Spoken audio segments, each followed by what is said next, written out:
get started. To start off with, I have my paper template. My paper is 6 inches by 9 inches. So if I take this, I can tell that it's going to be 6 inches in height, and it's going to be about a 3-inch diameter across. This is a nice medium-sized cylinder. Next, what I have is my piece of clay, and I also need a roller, and I am going to need a ruler. The rulers, there are clay rulers in the back of the room with all of the clay tools. Right, you can go ahead and stop.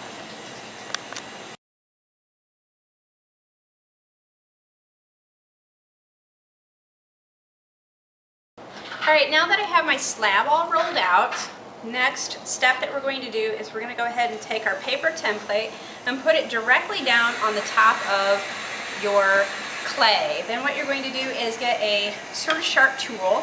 You can use a ruler to help guide you, or you can just use the outside of the paper template. So we're going to go ahead and take our first cut. The first cut, the first time that you cut through your clay, it's going to be what I like to call a rough cut. The rough cut is just so that you can get the general shape, and it's also so that you can see the thickness of your clay. So if I take this, I didn't get very close to the paper, so I'm going to try that again, going the opposite direction. Go ahead and cut from this direction. This is all my excess clay. We're going to use that a little bit later. Take this and cut down. Now what I have is a rectangle that should be 6 by 9. It should be matching exactly what I had on my paper template. Next, what I need to do is I need to look at it, and I need to decide if this is thick enough or too thin. When I look at it, you should be thinking about how thick this is. If it is thinner than your pinky, then it is too thin. If it is thicker than your index finger, it is too thick. This one right now, it's a little on the heavy, a little on the thick side, so I'm going to actually roll it out a little bit more. So I'm going to take this and take it a little bit further. When I'm rolling it out again, you'll notice that your clay is starting to misshape a little bit from your rolling, so you're going to have to cut again, hence why we made a rough cut, why I'm calling it a rough cut. It was your first draft, it was your just beginning stage. So as I'm taking this, you can see that it's really stretching out and becoming no longer much of a rectangle. So I'm going to take my paper template, once again, I stretched it out, and now it should be thinner, so it's going to be much closer to what I want. Okay, you can stop it.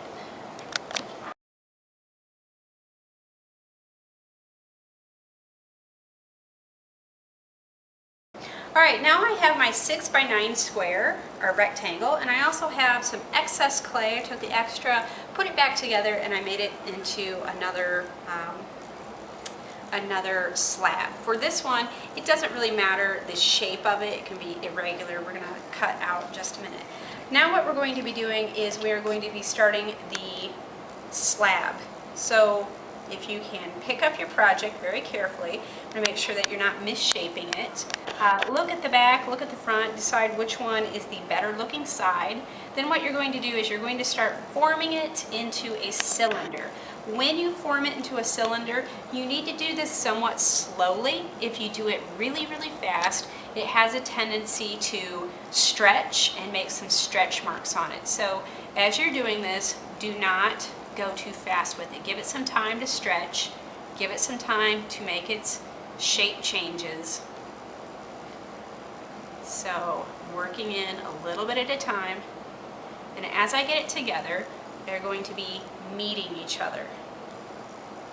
So as you meet, go ahead and make them meet together. It should be a nice cylinder from the top to the bottom. Make sure you get your shape right.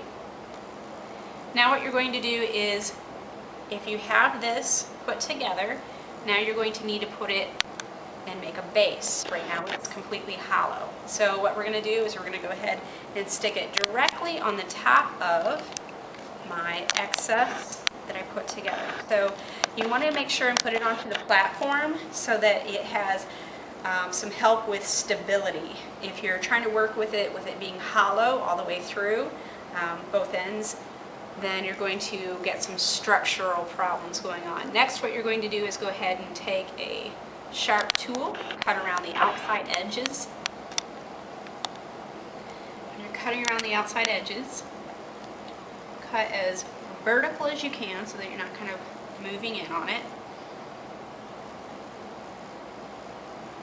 Take the excess off, and now you have a cylinder with a base. However, the base, you have a large seam on it. You're also going to have this large seam that is on the inside. So you're going to need to get those together so that they are going to actually stay together.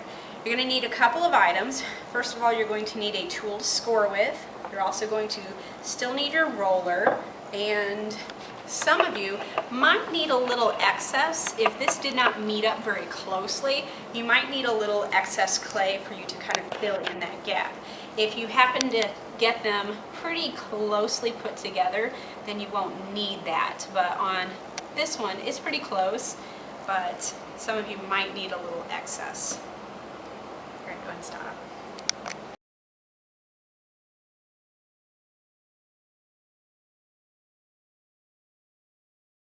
All right, now you need a couple of new things to finish it up. First of all, you are going to need some slip.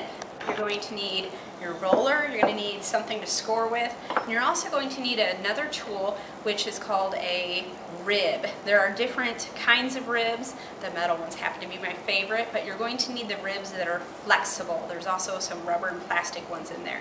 All right, so let's go ahead and start talking about how to use these. First of all, you're going to need to score the project, and when you're doing this, it's basically going to look like a zipper on the outside of your project. We are going to smooth that over so your zipper is not going to be visible later. So go ahead and take this and score it on. The reason why you are wanting to score these together is so that you are blending the two portions of clay. So you want them blended so that the two pieces of clay become one. Next, if your clay, we're going to go ahead and take a little bit of slip. The slip is also going to help kind of smooth into your crevice that you have there. That's good. Now what I'm going to do is I'm going to take my rib. Right now this is ugly. We need to shape it up. We need to get it looking much smoother. So what I'm going to do is I'm going to take my roller and I need to support the inside of this. Most of you can't get your hands inside your project, but you can get your roller inside of there. What I'm going to do is I'm going to take my rib and start scraping and smoothing. You'll see that I have excess clay. You need to get that off. If you don't get that off, it's going to put the clay back on your project. It's going to deposit it back on. So move your roller wherever your project, wherever your rib is, you need to support it from the inside. So as you're going around, you can see that I closed up that seam so you can't see it anymore. It has blended it together and created one continuous piece of clay. Also, as you're ribbing, as you are moving around your project with the rib, it's going to make it much smoother.